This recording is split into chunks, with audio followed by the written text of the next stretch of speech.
Welcome to the LA Business Podcast, a forum for business owners and senior executives to share the experiences about the elements that drive their success. Your host is Robert Brill, CEO of Brill Media.co, an Inc. 500 company delivering the power of hyperlocal advertising. Robert writes for Forbes, Inc. and ad trade publications. Our goal is to bring you the stories about successes and failures of people who are making big things happen in marketing, entrepreneurship, and management. Hey everyone, welcome to another episode of the LA Business Podcast. Today, our guest is Patrick Butler, co-founder and chief operating officer of Better Earth. Thanks for being with us, Patrick. Appreciate it. So tell us about Better Earth and what you do over there. And also, you have a podcast. I want to know more about the podcast. I was recently a guest on that, so thank you. Sure. Tell us a little bit about yourself. To give you a little bit of background, I've been in the solar industry for about 5 years. Better Earth being, the latest venture that I'm a part of. Before that, if I rewind a little bit farther, I was in college and, sort of frustrated with the speed that, the first few years of college courses go. And I found that I was learning a lot more on my own time, listening to podcasts, watching YouTube videos, and reading books. And I was, enjoying that content a lot more than what I was getting from the college courses. So I actually dropped out of school and dove right into sales and just, sort of worked my butt off as much as possible to develop that skill set, because from what I had heard, if you could get good at sales, it was something that would stick with you for life. And it would be something that, is just, you always have a place in the marketplace. And so if I was going to take the decision to not have a college degree, I figured I need some marketable skills. I worked all sorts of retail jobs and then, grew fascinated with entrepreneurship and business. Read some biographies of people like Steve Jobs, stuff like that. And knew that for me to get into business, I would have to go join a business. And I figured what better place to go than a startup. I moved around the country a couple times to check out different companies. And that led me to a startup company back in Massachusetts, where I was born and raised. And that company was a solar company. And that's how I got into doing solar door-to-door sales, sort of the most raw kind of sales that you can do. Yeah. Have you ever done any door-to-door? No, I have not. It's a thrill. We'll take you out to the field sometime because, from there, it's one of those things. Once you get out there and you're talking to people, it's a very unnatural, sort of counterintuitive way to market a product, going straight to someone's door and, but it gets you really comfortable talking to just about anybody. And I really enjoyed that aspect of it. I was part of that startup company for a few months before me and a few of my partners, we jumped over to Solar City, which was acquired by Tesla about 2 years ago, a year and a half ago. And, loved sort of what they were doing there. We were running the largest sales team in their organization at the time, which was really something to be a part of. And it sort of inspired us to move across the country, drive our cars out to California and start our own company at that time, which we stuck with for about 3 years.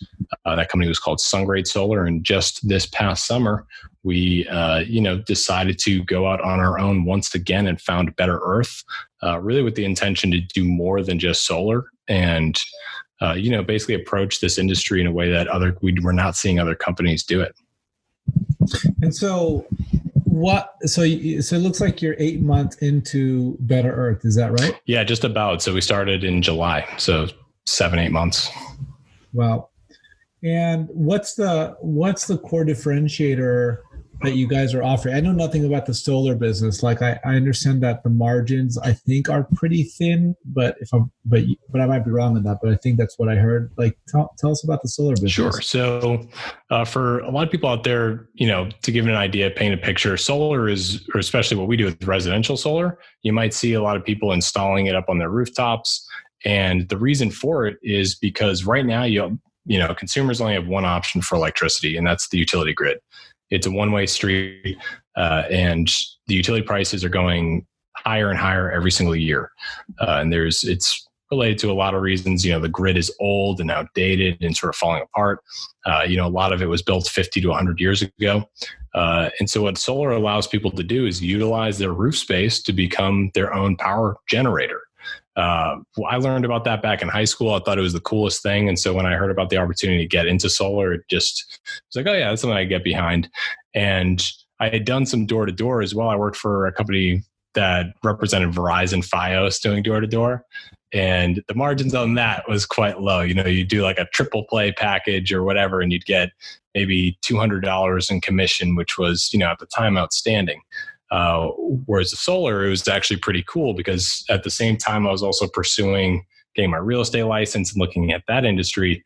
And solar commissions would vary between, at that time around $1,500 to $3,000 per project if you're the one selling the deal. So that really enticed me because door to door is extremely challenging, and if you're doing Verizon, it's hard to get passionate about cable. You can only muster up so much energy for that. So solar, at least, it's like, hey, I'm doing something really great for the client here. They're going to save money. They're going to have a new option for their electricity. And it's also got all those environmental benefits, which we all love, going green and being more efficient. But yeah, so when it comes to the solar business today, more and more people are seeking out these products. As again, you probably saw the wildfires in California the past couple of years. So for the listeners out there, they might not be aware, but one of the largest fires, that Camp Fire up in Northern California, was proven to be caused by Pacific Gas and Electric, which was the largest utility company in Northern California. And the amount that they destroyed thousands of structures, and actually it ended up in the deaths of dozens of people. So their liabilities through the roof. And what the state government allows for PG&E to do, because PG&E is not going out of business, is to roll those costs onto the consumers, which is outrageous. But anyways, a lot of people are looking for an alternative, and that's why solar is sort of a unique field. But there's a lot of people out there that do what we do. So to answer your question, what makes us unique? There's a lot of people that do what we do. Solar is a commodity. It's a commodity product. And when you're selling a commodity, the way to distinguish yourself is with better service.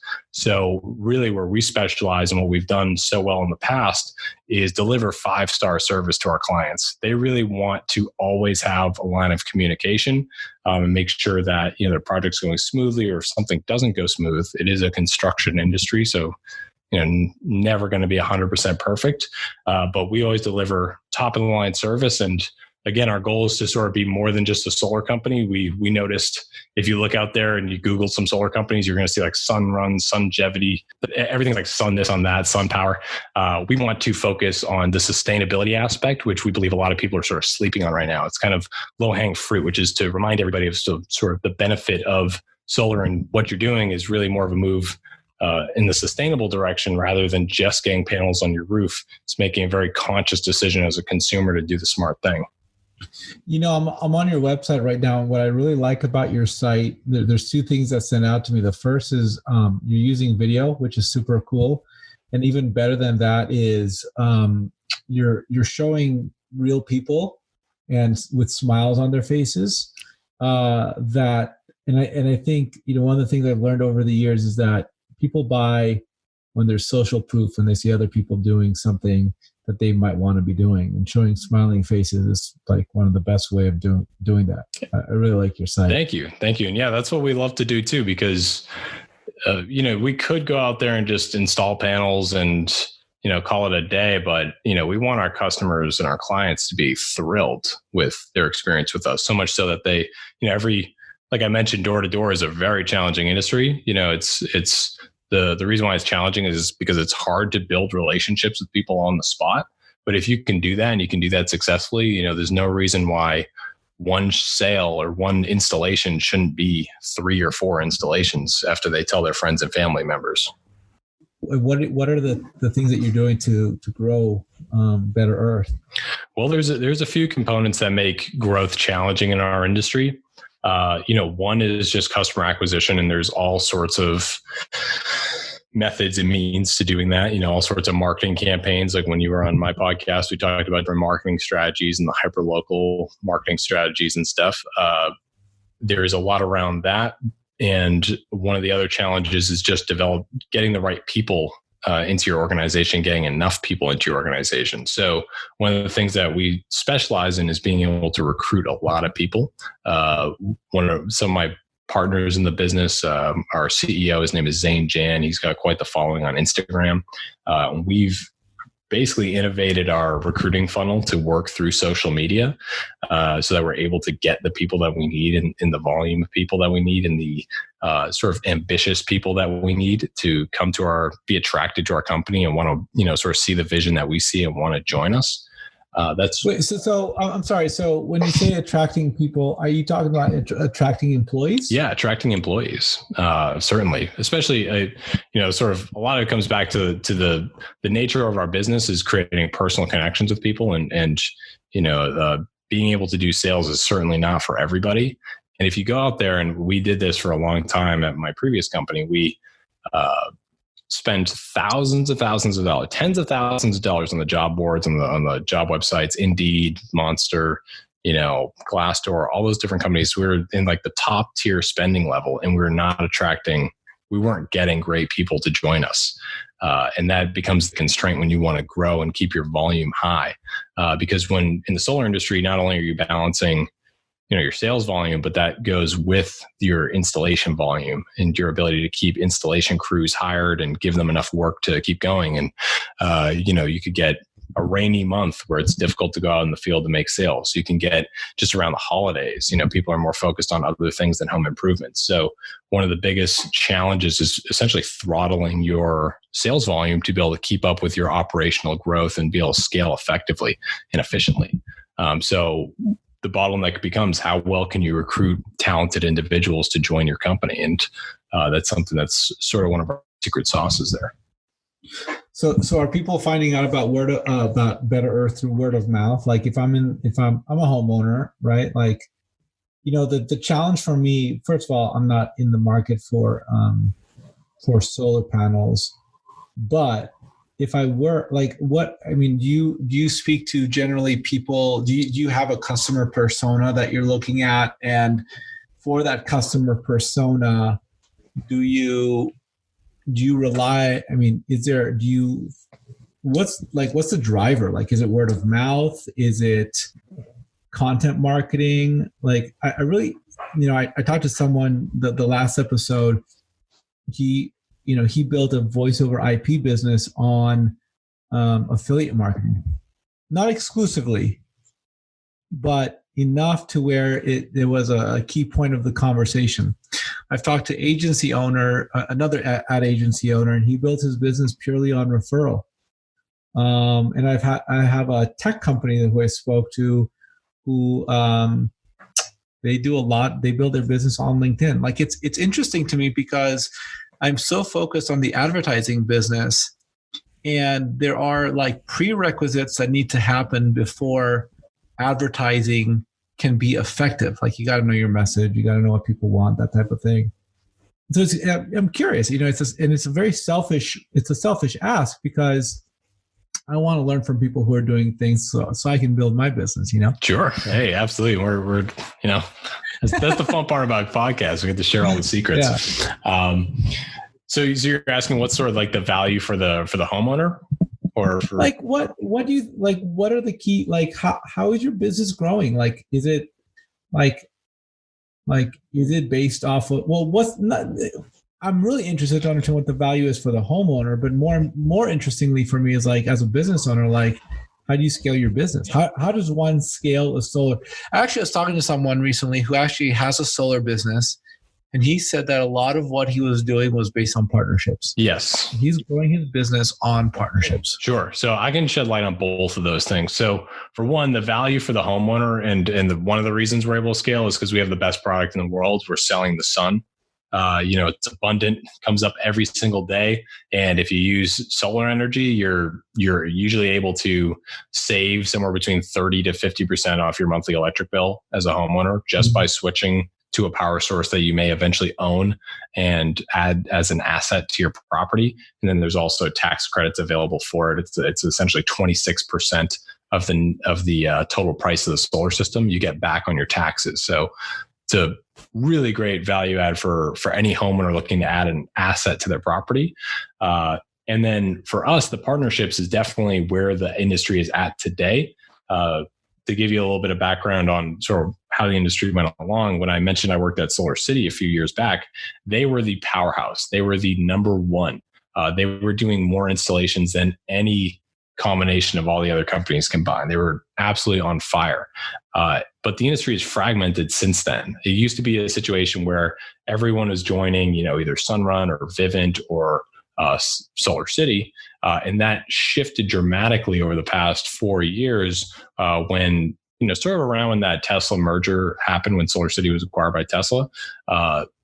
And a new market emerged called the EPC market. It's essentially engineering, procurement, and construction, where all these installation teams were now fulfilling the contracts from sales teams. So instead of all operating under one vertically integrated umbrella, it fragmented into there's sales units and there's installation units, and then there's software companies that focus on solar, and that's sort of where we're at today. It's been a couple of years into that kind of dynamic, and so it's sort of a unique place where if you can attract the right installation teams, if you can attract the right sales teams and bring a lot of them together under one logistics process, you can control a lot of volume. And what should consumers look for when they're making a decision about solar? Like it just seems so daunting, something so like analysis. Like I am the epitome of analysis by paralysis by analysis for small things, but I have to know what I'm getting in order to know if it's good or not. And often when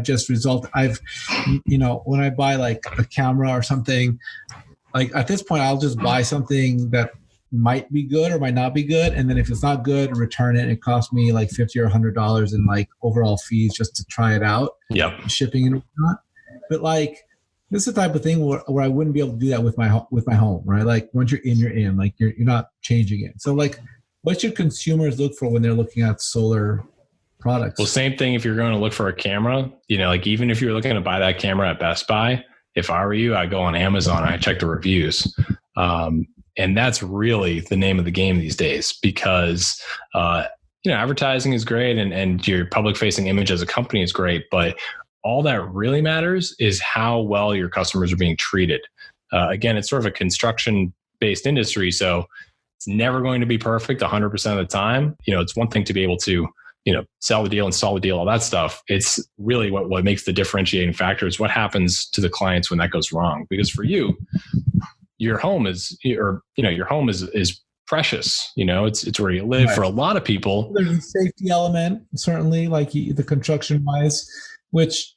So as a consumer, should consumers assume ideally that it's all like the construction element is going to be done really well? Like we've got that covered. To your point, is the differentiating factor is how well the company treats its consumers once the job is complete. Yes, it's basically making sure that the expectations were met. And so if you go online, you look at different solar companies, you look at their reviews, you see some common trends. It's very rarely the actual installation piece that was the issue. It's mostly the communication around it. It's usually the bad reviews that you see out there are from clients who felt left in the dark or they weren't getting communication. Like I said, solar is a commodity. It's something a lot of companies are out there selling. There's thousands of solar companies in California alone. So when you take that perspective and you realize that this differentiating factor between a good company and a bad company is really the customer service. It's how well they take care of their clients throughout the project, throughout the whole process, how well they communicate with everybody, and essentially just making sure that the expectations set by your sales agent are accurate and correct. Interesting. Setting expectations. Yeah. That's one of the things we definitely are thinking about in our business, setting expectations, because it's really not, the thing is the thing. Like, we had a recent campaign where the client somehow didn't get that you can't directly get followers on Instagram. Like there's no way on Instagram, for example, to run ads that get you a follower. You can do things around it, but you can't actually run that campaign. And we just didn't so like we thought we communicated it, we kind of did a little bit, but it just didn't connect. And so it's the expectation that's the problem that needs to be set appropriately. I like that a lot. That seems to be a common element. Yeah, totally. And that's for any product, any service. And in this day and age, you have to over communicate. There's so many things flying at us from every direction. There's a constant battle for every one of our attention, between Instagram, social media, TV, radio, billboards, advertisements everywhere. People want to sell you a product. They want to get you information. They want to entertain you. There's too much content out there for what our primate brains were designed to be able to process. So with that, if you're whatever product you're selling, whatever service you're offering, you have to go above and beyond and communicate probably literally 10x more than you think you need to make sure that everybody fully understands everything so that they're never caught by surprise. Because it's that surprise moment that people feel shaken and they lose trust. Yeah. Well, and even, I almost feel like it doesn't, if it's not in writing, it never got communicated, because or it didn't somehow get recorded, right? Because I've been on calls where I've communicated things, but it didn't land. Yep. Or I've been the recipient of information and I didn't hear what the person was saying. I heard something different. And putting it in writing at least opens up an opportunity for dialogue in case there's questions or misconceptions about the thing being stated. It's almost to the point where I can't even trust it if it's not in writing or somehow documented. Yeah, which is a very strange. It's a very strange thing. It's hard, man. Like it's a very interesting communications time, and like I think consumers in some ways are bewildered by the just volume of messaging that we're all delivered. It's hard to focus. It is. It's never been harder. There's never been this much content out there, and it's never been engineered so well to specifically, push those, dopamine receptor buttons in your brain. You know what I mean? So there's I'll say it again. There's just a constant battle for your attention, and I think a lot of people don't realize how different it is today than it's ever been before. So what have you learned over the last almost year that you've been starting as you've been the co-founder of this business? Like, what are some of the challenges you've seen, and what does the next year look like for you? So some of the challenges are it's like, which one? I could give you a dozen challenges. One that I would definitely say one of the biggest learning is it's all about the right people and working with people that you can. Really like going into business, like with my business partners, I learned a lot about, they always say like, oh, going into business, someone's really hard. You got to be careful. You got to make sure everything's in writing, all that stuff. And it didn't really hit me until we started Better Earth, how challenging it really is to work with a group of people day in, day out, through the good times, through the hard times, the stressful times. It's you have to be with people. If you're ever going to go into business with anybody, it has to be with people that you have a track record with. Fortunately, all these people I'm with, I have a track record. We worked together for many years before, so we sort of understood each other's dynamics and what it's like to get along with each other and communicate with each other. That's been a massive learning curve because I think you just really don't know until you dive in there with, really try to start a business up with people to find out, really how challenging it is. And then when it comes to employees, making sure that you have the right employees that are actually on your team and actually representing, they're with the values of your company. If you're not making your values crystal clear to people, then they start to slip. And you'd be surprised how quickly one person who sort of has a toxic energy can turn off, it spreads like cancer through your team. So if that can be one of those hard things, because if you identify someone as sort of having that toxic energy, you have to be able to either fix that or get them out of the organization. And then sometimes they don't really give you a great reason to, you don't really have a good reason to fire them or anything like that, besides you've just identified this energy problem. Sure. And that can be a challenge because a lot of people are like, oh no, well, if he'll turn around, he'll be good, and she's figuring it out, whatever. But, once you sort of understand that it's, your diagnosis will be terminal if you don't remove that cancer, it's like you gotta takes massive action, even if it seems inappropriate at the time. Do you focus a lot on process? I mean, you're an operations person. You're the head of operations, right? Like, absolutely. Yeah. So when it comes to process and our procedures, everything needs to be documented and standardized in a way that people understand. This really comes, and this, sort of all comes down to training. So it's the way that you essentially have to treat every person in your organization like they're your customers, because in a way they are.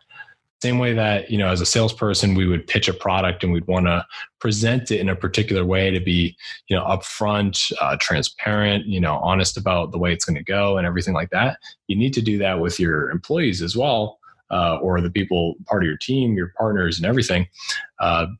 Because, if everyone has a different experience of what they think being a part of your company is, then it turns into a mess.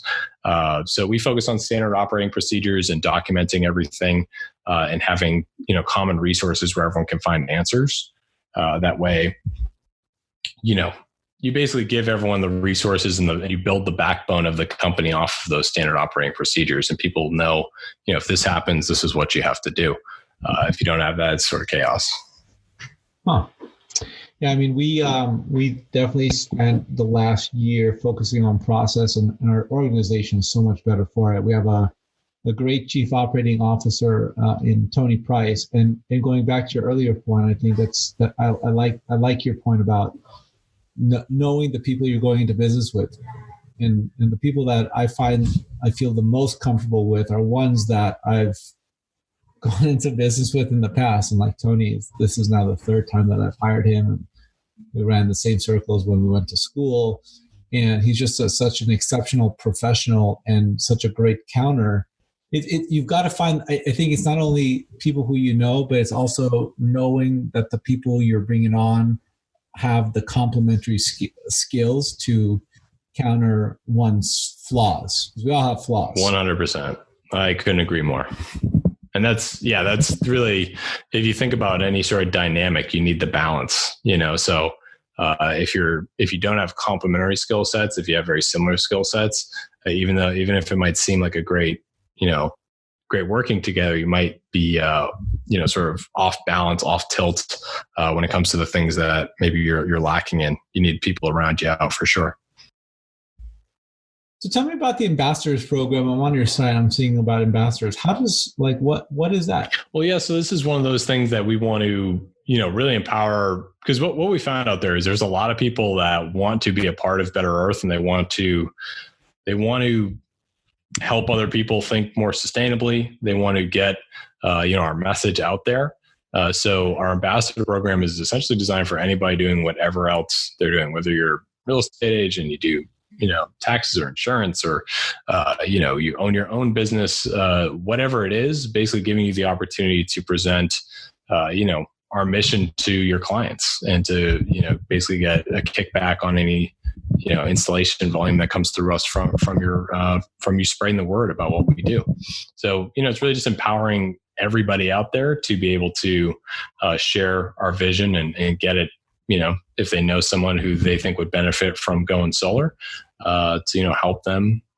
We want to help them help us. How important is TikTok for you, for your marketing, or and if it's not, what are some of the marketing channels that you're putting effort into? And I ask because there's so, like, going back to what, the flip side of it is consumers get a lot of messaging, and businesses have so many ways of communicating with consumers. What are like the 2 or 3 that you're really focusing in on? Well, actually, we believe in using every single platform, and it's something that a lot of companies, especially solar companies, are not taking advantage of. But, we're not your typical solar company. We believe in every single platform. If there's people using it, you got to be on it, and you have to post on it all the time. And it may seem counterintuitive, like I know an immediate criticism some people would think is like, oh, well, there's no homeowners on TikTok. Your clients are not on TikTok. But what's different about us and our vision is that we don't see this as like a 2-3 year business.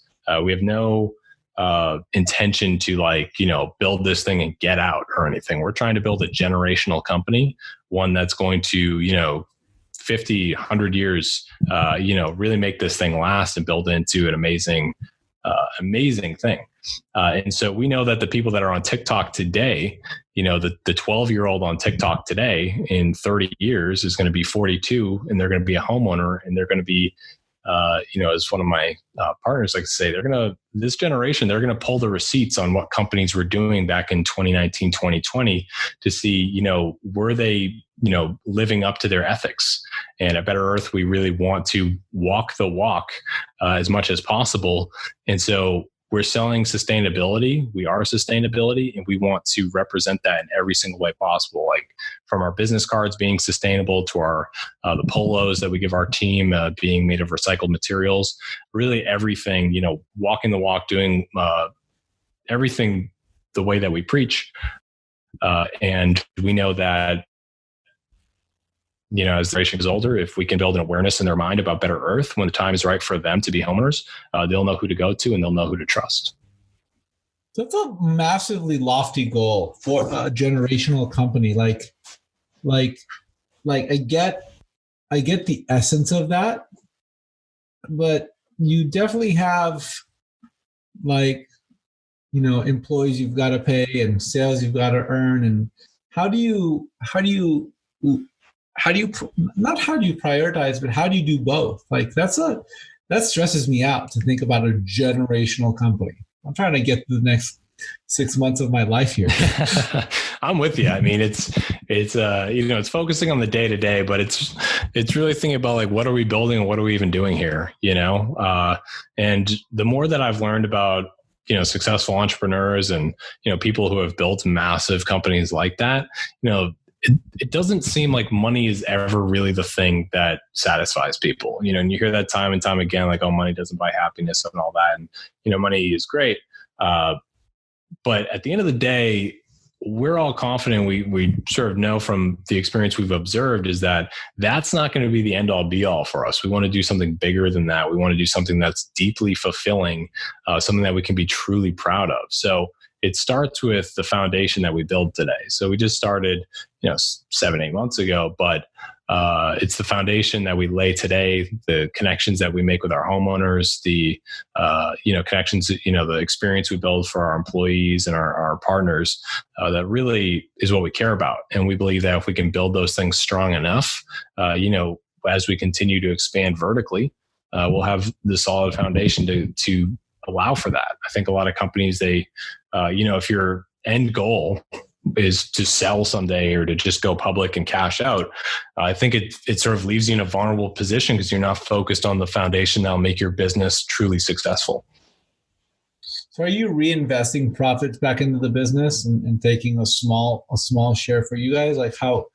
What's the, are you guys we don't have to go too deep into that, but what you just told me tells me that you're gonna, because you're in it for the long term, for 100 years, you're going to pour back a lot of the profits into the business and grow it so that it can scale. Is that an accurate sort of assessment of it?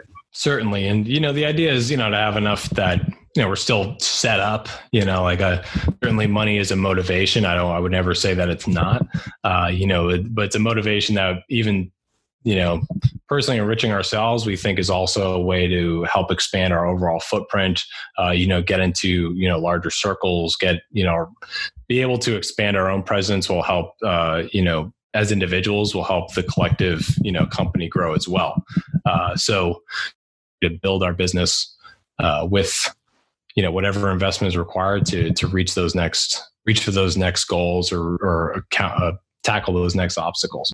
What tools are interesting for you that you use? Any type of operational tools or marketing tools? I find that people are often using things that I don't know, and I think it'd be interesting. So, is there anything that comes to mind? Man, I mean, I'm a slave to Apple and Google. It's like I think if they crack down on me, I'd have no choice but to succumb. It's like we utilize all their tools. having all Apple devices, I think, is like common sense in 2020, having the seamless integration, just using, the basics, Google Calendar. A lot of they design things the simplest, easiest way to use. Another common tool that my team likes to use is Evernote. We've experimented with a number of CRMs and task management platforms. There's a lot of exciting stuff in the CRM space, but I don't think there's even one out there that's truly amazing yet. Does your whole organization use Evernote? No, I'd say it's mostly like our corporate team uses Evernote, and maybe some of our sales staff, but it's mostly corporate. Yeah, I like it. I use Evernote too, but it's just me. But I think it's a really great tool. I love how it syncs between my phone and my desktop seamlessly. That's really cool. My new favorite, advancement in organization and productivity is just using a legal pad. I recently, I've been trying to actually ask and look for what other successful people use. And one of the craziest things is that it's like a lot of people just use the old fashioned pen and paper, and oftentimes you just need to be able to get ideas out of your head. When you have those things, especially if you're trying to grow your business, there's going to be 100 things flying at you every single day. And if you don't write them down somewhere, they're going to get lost, or you're going to be too sort of, say like frazzled or something when you try to sit down and do your work. You're going to have too many things and not know where to start and what to focus on. So really the first step is getting things out of your head. And I find even when I would use Evernote or the Notes app on your iPhone, it's like you can put notes in there, but can you ever get back in there to reflect on them? It's very hard. If you can fight through, all those other shiny, beautiful apps, like Instagram and Twitter and all those notifications and, your text messages to get down to your notes, good luck. If you can do that, you have superhuman focus. Yep. So Patrick, as we wrap this up, 2 questions. Number one, I'm a big foodie, love eating and finding out about good food. Where do you like to eat, or what's interesting to you? Man, I'm pretty, I eat like the same stuff every single day. It's some sort of variation between tender greens, sweet greens, Shake Shack, Chipotle, mix those up. That's, straight nutrients is all I'm after every single day. I love it. And how can people find you? First I'd recommend they just check out Better Earth. I got some amazing, team members and people out there that they can connect with, as well as myself. They can find me just online. I'm usually Patrick Butler 00 on most things, Instagram, Twitter. And you can check out my podcast as well. And I had Robert on recently. Amazing episode. Yes. My podcast is called Knowledge Without College, and you can find that anywhere podcasts are published. So what's the URL? So Better Earth Solar is betterearth.solar.